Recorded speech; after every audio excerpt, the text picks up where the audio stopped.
মৰমৰ ছাত্ৰ-ছাত্ৰীসকল, আজিৰ ভিডিঅ'টিত আমি আলোচনা কৰিম দশম শ্ৰেণীৰ বিজ্ঞান বিষয়ৰ প্ৰথম অধ্যায় অৰ্থাৎ ৰাসায়নিক বিক্ৰিয়া আৰু সমীকৰণৰ ৰাসায়নিক বিক্ৰিয়াসমূহ সন্তুলন কেনেকৈ কৰে তাৰ বিষয়ে। ঠিক আছে? পোনপ্ৰথমে ৰাসায়নিক বিক্ৰিয়াসমূহ লিখানো কেনেকৈ হয় সেইটো জানিব লাগিল। আমি দেখা পাওঁ যে ৰাসায়নিক বিক্ৰিয়াসমূহ দুটা ভাগত থাকে, এটা বাওঁফালে থাকে, মাজত এটা কাৰচিন থাকে আৰু সোঁফাল থাকে। তো বাওঁফালে কোনখিনিক লিখা হয় আৰু সোঁফালে কোনখিনিক লিখা হয় তাৰ বিষয়ে জানো আহা। পোনপ্ৰথমে বাওঁফালে থাকিব কোনখিনি? বিক্ৰিয়ক পদাৰ্থখিনি। বিক্ৰিয়ক পদাৰ্থ আমি যোৱাটো ভিডিঅ'ত আলোচনা কৰিছিলোঁ যে বিক্ৰিয়ক পদাৰ্থ কোনখিনি হয়, যিখিনিয়ে বিক্ৰিয়াটো কৰিবলৈ মানে অংশগ্ৰহণ কৰে। ধৰি লোৱা হাইড্ৰজেন আৰু অক্সিজেন। হাইড্ৰজেন আৰু অক্সিজেন মিলি কি হয়? পানী হয়।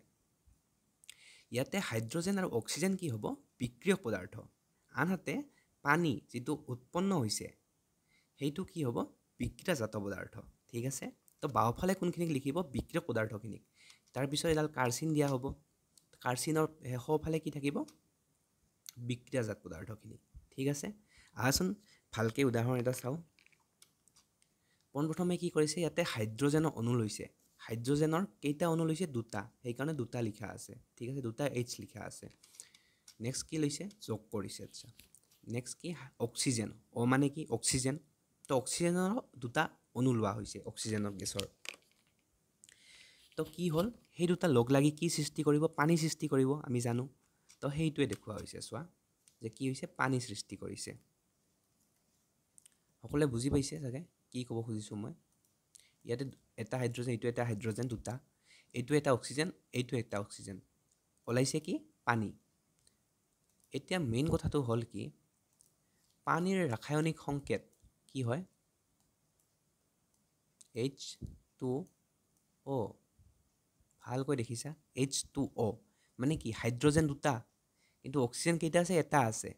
তো মেইন প্ৰব্লেমটো তাতেই যে কি হ'ল? হাইড্ৰজেন দুটা দিছিলোঁ, অক্সিজেনো দুটা দিছিলোঁ। ওলালে কি? হাইড্ৰজেন দুটা ওলাল ঠিকে, কিন্তু অক্সিজেন কি হৈ গ'ল? কমি গ'ল। অক্সিজেনটো কেনেকৈ কমিল? তো সেইটোৱে কথা যে আমি আলোচনা কৰিছিলোঁ ভৰ সংৰক্ষণ নীতিৰ বিষয়ে। তো ভৰ সংৰক্ষণ নীতি মানে কি আছিল? যে ভৰৰ সৃষ্টি বা বিনাশ হ'ব নোৱাৰে। তো ইয়াতেও সেইটোৱে হ'ব লাগিব যে এইফালে যিমান আছিল ভৰ, এইফালেও ছেইম ভৰ থাকিব লাগিব। এতিয়া কথাটো কি? ভৰ মানে কি বুজাব খুজিছোঁ, বুজা। ধৰি লোৱা এইফালে তুমি কি কৰিছা? নিমখ লৈছা। নিমখ অলপ নিমখ লৈছা।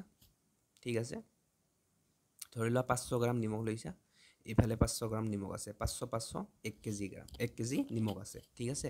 আৰু চেনিও ঠিক তেনেদৰে 500 গ্ৰাম ইফালে, 500 গ্ৰাম ইফালে 1 কেজি চেনি আছে। তো এইফালে 1 কেজি চেনি, এইটো 1 কেজি চেনি। এই দুটাক যদি এটা পাত্ৰত ভৰাই দিওঁ তো কিমান কেজি চেনি, মানে কিমান কেজি চেনি আৰু নিমখৰ মিশ্ৰণ হ'ব? 2 কেজি হ'ব মুঠ। ইফালে 1 কেজি, সেইফালে 1 কেজি। তো সেইটো বস্তু ইয়াতে হ'ব লাগে। মেইন কথা কি? ইফালে যিমান আছে তো এইফালেও সিমানে ওলাব লাগে। মানে লেফ্টৰ ফালে যিমান, ৰাইটৰ ফালেও সিমান। কিন্তু ইয়াতে সেইটো হোৱা নাই। তো মেইন প্ৰব্লেমটো তাতেই। আৰু সেই বস্তুটোক আমি থিয়ৰিটিকেলি মানে এইটোক ছল্ভ কৰিব লাগে যে এইফালে যদি দুটা হাইড্ৰজেন আছে, এইফালেও দুটা আছে, কিন্তু অক্সিজেন ইফালে দুটা আছে, ইফালে এটা আছে। তো এই অক্সিজেনক আমি সমান কৰিব লাগিব। মেইন কেছটো সেইটোৱে। তো আজি আমি কোনটো বিধি শিকিম, মানে কোনটো মেথড শিকিম? আজিৰ মেথডটো হৈছে ট্ৰায়েল এণ্ড ইৰৰ মেথড। মানে চেষ্টা কৰি যাম, মিলিব নে নিমিলিব আমি নাজানো, চেষ্টা কৰি যাম, মিলাই যাম। কথাটো সেইটো। আৰু দুটামান নিয়ম আছে, মানে বিধি আছে, পদ্ধতি। তো সেইকেইটা আমি নেক্সট ভিডিঅ'ত আলোচনা কৰিম। তো পোনপ্ৰথমে চোৱা, ইয়াতে কি কৈছে? সন্তুলনৰ আগত যে মই ক'লোঁ এই হাইড্ৰজেন দুটা আছিল আৰু ৰাইট ছাইডতো কেইটা ওলাইছে? দুটাই ওলাইছে। কিন্তু অক্সিজেন লেফ্ট ছাইডত দুটা আছিল, কিন্তু ৰাইট ছাইডত কেইটা ওলালে? অনলি এটা। তো ইয়াতে মেইন প্ৰব্লেমটো। তো সন্তুলনৰ আগত এনেকুৱা হৈ আছে। সন্তুলনৰ পিছত কি হ'ব? চাওঁ। সন্তুলনৰ পিছত কি হৈ গ'ল? ইফালে এটা 2 বঢ়াই দিলোঁ মই, 2 গুণ কৰি দিলোঁ, 2 ইনটু কৰি দিলোঁ। তো 2 যেতিয়া ইনটু কৰি দিলোঁ, এই হাইড্ৰজেনটো কেইটা হৈ গ'ল? 4টা হৈ গ'ল। এই 2 আৰু এই 2 মিলি কিমান? 4। 2 গুণ 4। ইয়াতে 2 যোগ 2 নহয়, কিন্তু 2 ইনটু 2 ইনটু 2 ইকুৱেল টু 4। সেইটো বস্তু ইয়াতেও চোৱা। ইয়াতেও কি কৰিলোঁ? 2 এটা ইনটু কৰি দিলোঁ। এই 2 আৰু Hৰ 2, H দুটা আছিলে। তো এই দুটা মিলি কিমান হৈ গ'ল? 2 ইনটু 2 4 মিলি আছে। এইচটো ইফালেও মিলি আছিল, কেছ নাই। মেইন প্ৰব্লেমটো হ'ল অক্সিজেনত। তো অক্সিজেনৰ ইফালে দুটা আছে, দেখিছা তলত এই দুই লিখা আছে। এইফালে যেতিয়া মই আগত এটা 2 দিলোঁ, তেতিয়া এই অক্সিজেন কেইটা আছিল ইয়াতে? এটা আছিল, ইয়াতে একো নাই মানে এটা। তো 2 × 1, 2 × 1 হৈ কিমান হ'ব? 2 হ'ব। তো এইফালেও দুটা অক্সিজেন থাকিল, তেতিয়া এইফালেও দুটা অক্সিজেন হৈ গ'ল। মেইন প্ৰব্লেমটো তাতেই আছিল না, মানে অক্সিজেনটো নিমিলে। ইফালে দুটা, ইফালে এটা। কিন্তু যেতিয়া মই কি কৰিলোঁ, ইফালে 2 এটা ইনটু কৰি দিলোঁ এই H2O ৰ লগত, তেতিয়া ইফালেও দুটা হৈ গ'ল। তো প্ৰব্লেম নাই। তো এইটোৱে আছিল যে কি, ট্ৰায়েল এণ্ড ইৰৰ মেথড, মানে তুমি বাৰে বাৰে ট্ৰাই কৰি যাব লাগিব। এইবিলাক বহুত চিম্পুল, তো তাৰ কাৰণে এইবিলাক সোনকালে হৈ আছে, মানে 2 বহাৰ কাৰণে হৈ আছে, কিছুমান দেখিবা 3 বহালে হৈ গ'ল। কিন্তু কেতিয়াবা তোমালোকে বহুত টাফ পাবা, মানে কিছুমান আহিব কেতিয়াবা বহুত টাফ। তো সেইবিলাক কৰিবলৈ কেতিয়াবা মানে এই ট্ৰায়েল এণ্ড এৰৰ মেথডটো কাম নকৰে। মানে আমাৰ মাইণ্ডে কেলকুলেট কৰিব নোৱাৰে যে মানে কি বহাম, কি হ'ব। তাৰ কাৰণে কেতিয়াবা কি কৰিব লগা হয়, বেলেগ পদ্ধতিবিলাক ইউজ কৰিব লগা হয়। ঠিক আছে, আজি এইখিনিয়ে। বাকী তোমালোকক দুটামান হোমৱৰ্ক দিয়া থাকিব, চোৱা।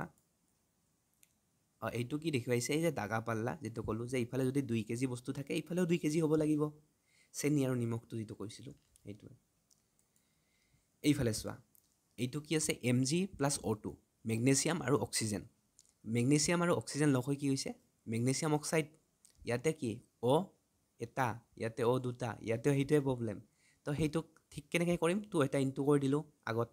2 ইনটু কৰি দিয়াৰ কাৰণে কি হৈ গ'ল? Mg দুটা হৈ গ'ল। তো Mgক দুটা বনাব লাগিব, তো Mgৰ আগত 2 ইনটু কৰি দিব লাগিব। ঠিক আছে, তো Oৰ আগত 2 আছে, তো Oৰ লগত 2 হৈ কি হৈ গ'ল? অক্সিজেনৰ দুটা হৈ গ'ল, আৰু Mgও দুটা হৈ গ'ল। তো Mgও দুটা, অক্সিজেনো দুটা, তো মিলি আছে, প্ৰব্লেম নাই। বাকী এই তিনিটা তোমালোকক হোমৱৰ্ক দিয়া থাকিলে, বুজিছে নহয়? তোমালোকে হোমৱৰ্ক কৰিবা, আৰু পাৰিলে কমেণ্ট ছেকশ্যনত এনচাৰটো লিখি দিবা। আৰু যদি নিদিয়া একো কথা নাই, নিজৰ বহীতে লিখি ল'বা ভালকৈ। তো তেতিয়ালৈকে পঢ়ি থকা, নতুন ভিডিঅ' অহালৈকে ধন্যবাদ।